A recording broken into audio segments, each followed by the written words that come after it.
ನಮಸ್ಕಾರ ಸ್ನೇಹಿತರೆ, ಸಿಂಪಲ್ ಆಗಿ ಒಂದು ಅಡುಗೆಗೆ ಸ್ವಾಗತ. ಇವತ್ತು ನಿಂಬೆ ಹಣ್ಣಿನ ಗೊಜ್ಜು ಮಾಡ್ತಾ ಇದ್ದೀನಿ. ಸ್ಪೂನ್ನಷ್ಟು ಕೊತ್ತಂಬರಿ ಬೀಜ ಹಾಕ್ಕೊಂಡು ಹುರ್ಕೋತಾ ಇದ್ದೀನಿ. ಇದಕ್ಕೇನು ಎಣ್ಣೆ ತುಪ್ಪ ಆಗಲಿ ಬಳಸೋ ಅವಶ್ಯಕತೆ ಇಲ್ಲ, ಡ್ರೈ ರೋಸ್ಟ್ ಮಾಡ್ಕೋಬೇಕು.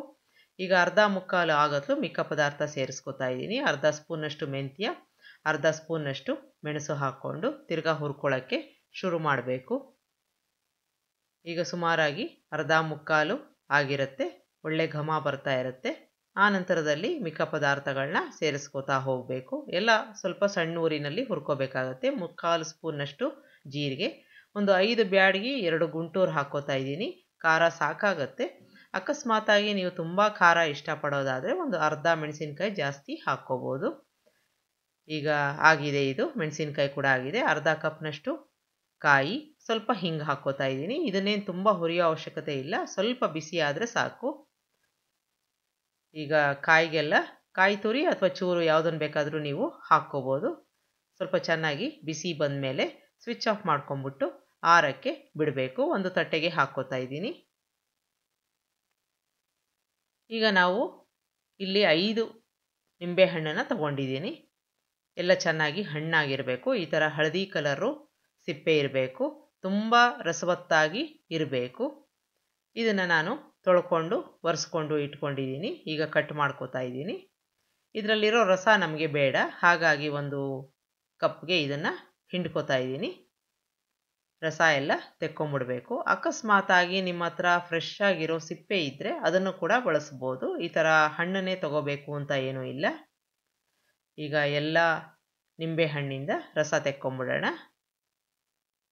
ತೆಕ್ಕೊಂಡು ಇಟ್ಕೊಳ್ಳೋಣ. ನಮಗೆ ಇಷ್ಟು ರಸ ಬೇಡ, ನೀವು ಬೇರೆ ಯಾವುದಕ್ಕಾದರೂ ಇದನ್ನು ಪ್ರಿಸರ್ವ್ ಮಾಡಿಕೊಂಡು ಬಳಸ್ಕೋಬೋದು. ಈಗ ಸಿಪ್ಪೆನೆಲ್ಲ ಸಣ್ಣದಾಗಿ ಕಟ್ ಮಾಡ್ಕೋಬೇಕು, ಇಲ್ಲ ಅಂತಂದರೆ ಬೇಯೋದು ಕಷ್ಟ ಆಗುತ್ತೆ. ಈಗ ಎಲ್ಲ ನಾನು ಕಟ್ ಮಾಡಿ ಇಟ್ಕೊಂಡಿದ್ದೀನಿ ಈ ಸೈಜಲ್ಲಿ.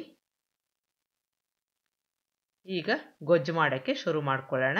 ಅದಕ್ಕೆ ಮುಂಚೆ ನಾವು ಹುರ್ಕೊಂಡಿದ್ವಲ್ಲ ಪದಾರ್ಥಗಳನ್ನ ಎಲ್ಲ ಹಾಕ್ಕೊಂಡು ಸ್ವಲ್ಪ ನೀರು ಹಾಕ್ಕೊಂಡು ನುಣ್ಣಿಗೆ ರುಬ್ಕೊಂಡು ಇಟ್ಕೊಂಡ್ಬಿಡ್ಬೇಕು.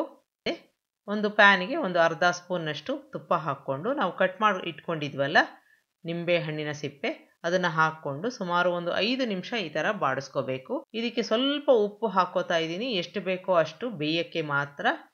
ತಿರ್ಗಾ ಒಂದು ಸ್ವಲ್ಪ ಹೊತ್ತು ಹುರ್ಕೊಳ್ಳೋಣ. 1/4 ಕಪ್ನಷ್ಟು ನೀರು ಹಾಕ್ಕೊಂಡು ಮುಚ್ಚಳ ಮುಚ್ಚಿ ಬೇಯಿಸ್ಕೊಂಡ್ರೂ ಒಳ್ಳೆಯದು.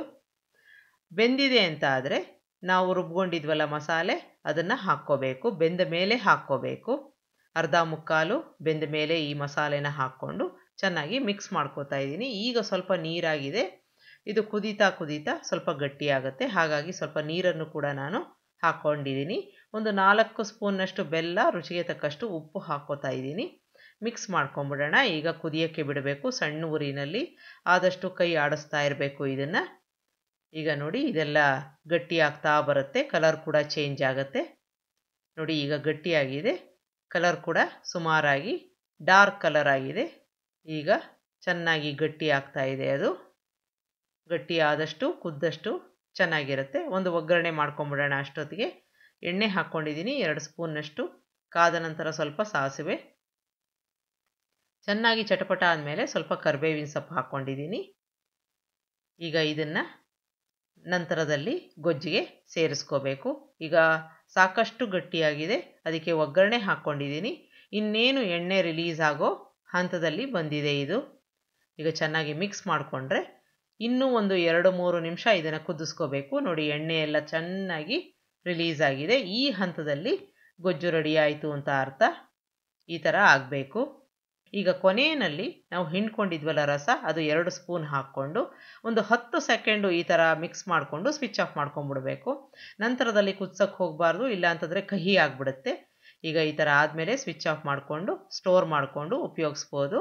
ನಿಮಗೆ ಈ ರೆಸಿಪಿ ಇಷ್ಟ ಆದಲ್ಲಿ ಲೈಕ್ ಮಾಡಿ, ಶೇರ್ ಮಾಡಿ, ಕಮೆಂಟ್ ಮಾಡಿ. ನಮಸ್ಕಾರ.